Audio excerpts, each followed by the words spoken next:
नमस्कार, आप देख रहे हैं विमर्श न्यूज़। मैं हूं आकाश आपके साथ। पेश है आज का खबरों का बुलेटिन। पटना यूनिवर्सिटी में तनाव है। सोमवार को लॉ कॉलेज कैंपस में नकाबपोशों ने हर्ष राज की हत्या कर दी। अब तक जिनकी पहचान हुई है उनसे इस हत्या का कारण का पता नहीं चला है। वाइस चांसलर पटना विश्वविद्यालय की सुरक्षा को लेकर चिंता व्यक्त कर रहे हैं। पटना विश्वविद्यालय तनाव में है। सोमवार को लॉ कॉलेज में नकाब बांधकर कई लोगों ने हर्ष पर लाठी डंडा से हमला किया था। हमला करके उसकी जान ले ली थी। इसके लिए हॉस्टल के कुछ छात्र गोलबंद हुए थे।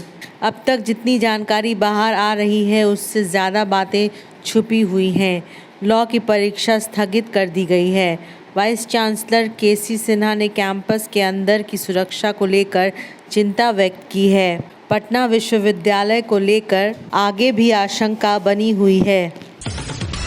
रोहिणी आचार्य ने आज अपनी सुरक्षा को लेकर उत्तरदायित्व पैदा किया है।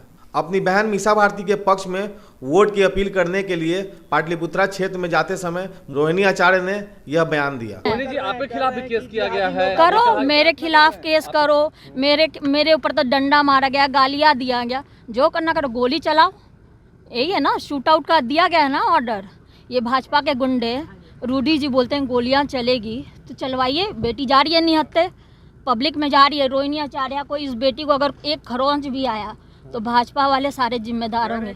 प्रधानमंत्री से लेकर के रूडी से लेकर के यहाँ पे बिहार गवर्नमेंट सब जिम्मेदार। आप दोनों बहनें जो चुनाव लड़ रही हैं, क्या डर हो गए? तो बेटियों से तो डर लगेगा ही ना। तेजस्वी यादव ने नीतीश कुमार को विवाद में लाने के लिए एक और नई कहानी गढ़ी है। उन्होंने कहा कि नीतीश कुमार की चिंता पिछड़ी जाति को लेकर है। नीतीश कुमार 4 जून को वोट परिणाम आने के बाद अपनी भूमिका का निर्धारण कर सकते हैं। पूर्व डिप्टी सीएम और राष्ट्रीय जनता दल आरजेडी के नेता तेजस्वी यादव ने मुख्यमंत्री नीतीश कुमार को लेकर बड़ा दावा किया है। तेजस्वी ने कहा है कि बिहार के सीएम नीतीश 4 जून के बाद कोई भी बड़ा फैसला ले सकते हैं। नीतीश अपनी पार्टी बचाने और पिछड़ों को राजनीति के लिए कोई भी कदम उठा सकते हैं। तेजस्वी के इस बयान के बाद बिहार में सियासी हलचल तेज हो गई है। उनके दावे से बिहार में सत्ता परिवर्तन की सुगबुगाहट भी बढ़ने लगी है।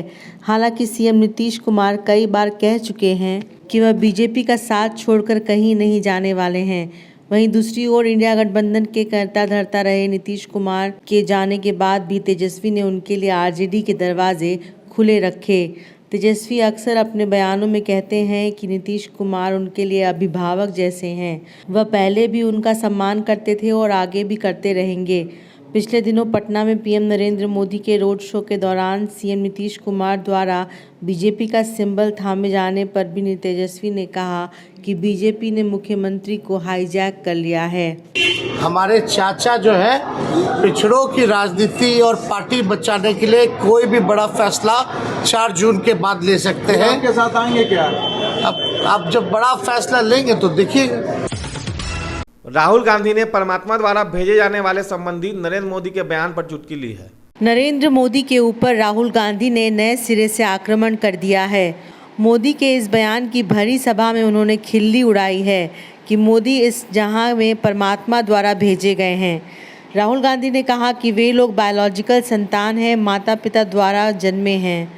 मोदी पर राहुल ने तंज कसा कि वे आसमान से टपक गए हैं। मोदी ने मकसद नहीं बताया। राहुल ने इसका मज़ा उठाया। पूछा क्या परमात्मा ने उन्हें अडानी अंबानी की मदद के लिए बुलाया है? और मोदी जी जवाब देते हैं, ओ चमचो, नरेंद्र मोदी कुछ नहीं करता है, सब कुछ अपने आप होता है। नरेंद्र मोदी को धरती पे परमात्मा ने भेजा है। बाकी सब लोग बायोलॉजिकल हैं, माता पिता से पैदा हुए हैं। नरेंद्र मोदी बायोलॉजिकल नहीं है। नरेंद्र मोदी जी ऊपर से टपक के आए हैं। उनको परमात्मा ने हिंदुस्तान भेजा है परमात्मा का काम करने के लिए।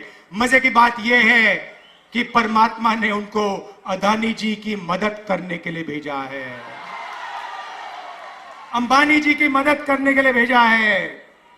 मगर परमात्मा ने उन्हें किसान को मदद करने के लिए नहीं भेजा, मजदूर को मदद करने के लिए नहीं भेजा, जाति जनगणना करवाने के लिए नहीं भेजा।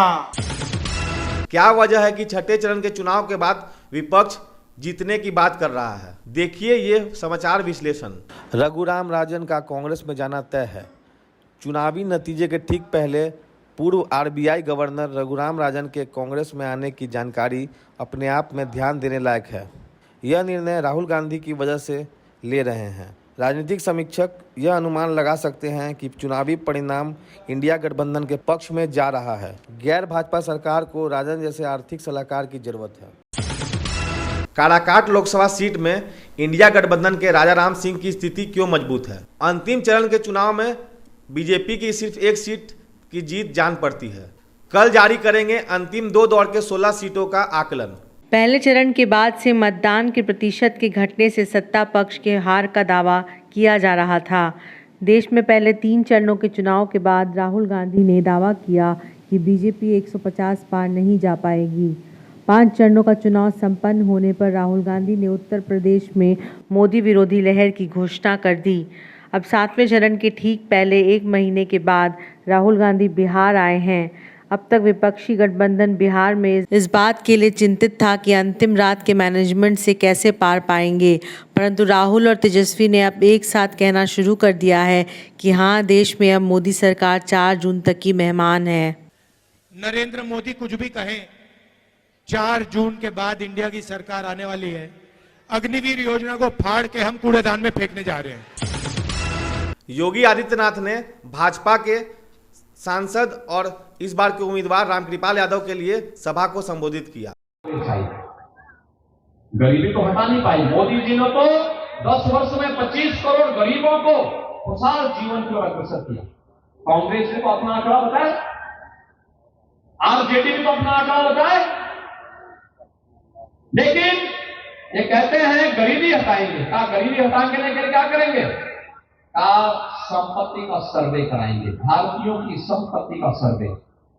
संपत्ति का सर्वे का मतलब आपकी जितनी संपत्ति है देखेंगे, आपने कितनी कमाई की है, आपके पूर्वजों ने, आपके फादर ने, आपके ग्रैंडफादर ने, आपकी मदर ने कितनी संपत्ति आपको दी है, और जो आपको संपत्ति आपके दादा, परदादा, पिता, मां, इनसे जो संपत्ति मिली है, इस संपत्ति पर भी वरासत टैक्स लगाएंगे।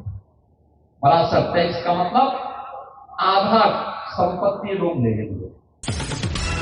लोकसभा चुनाव को लेकर पीएम नरेंद्र मोदी ने बड़ी भविष्यवाणी की है। प्रधानमंत्री ने कहा है कि इस बार बीजेपी को सर्वाधिक सफलता पश्चिम बंगाल में मिलने जा रही है। पश्चिम बंगाल में बीजेपी का प्रदर्शन सबसे अच्छा रहने वाला है। उन्होंने कहा कि पश्चिम बंगाल का चुनाव एक तरफा है, जनता जनार्दन उसको लीड कर रही है। इसी वजह से सरकार में बैठे हुए टीएमसी के लोग बौखलाए हुए हैं। पीएम ने ये भी कहा कि चुनाव के बाद वे कन्विंस करेंगे कि उन्हें किसी से दुश्मनी नहीं करनी है। 25 साल से ओडिशा में प्रगति नहीं हो रही है। कुछ ऐसी टोली है जिसने पूरे ओडिशा की व्यवस्था को बंधक बना दिया है। जब इतना बंधक बना ही दिया है तो स्वाभाविक है कि ओडिशा अगर बंधनों से बाहर आएगा तो ओडिशा खिलेगा। ओडिशा का भाग्य बदलने वाला है। 10 जून को बीजेपी का मुख्यमंत्री ओडिशा में शपथ लेगा। दिल्ली के मुख्यमंत्री और आम आदमी पार्टी के राष्ट्रीय संयोजक अरविंद केजरीवाल को सुप्रीम कोर्ट से बड़ा झटका लगा है। अंतरिम जमानत को 1 सप्ताह बढ़ाने के लिए सुप्रीम कोर्ट में दायर केजरीवाल की याचिका पर तुरंत सुनवाई नहीं होगी। सुप्रीम कोर्ट के ताज़ा फैसले से इस बात की संभावना बढ़ गई है कि केजरीवाल को 2 जून को जेल जाना ही होगा।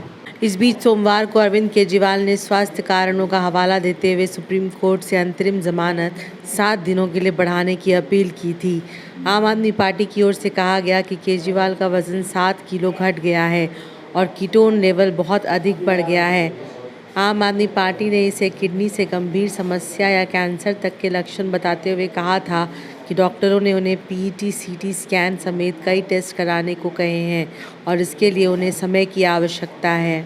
बहरहाल आज का कार्यक्रम आपको कैसा लगा हमें YouTube पे देख के बताएं।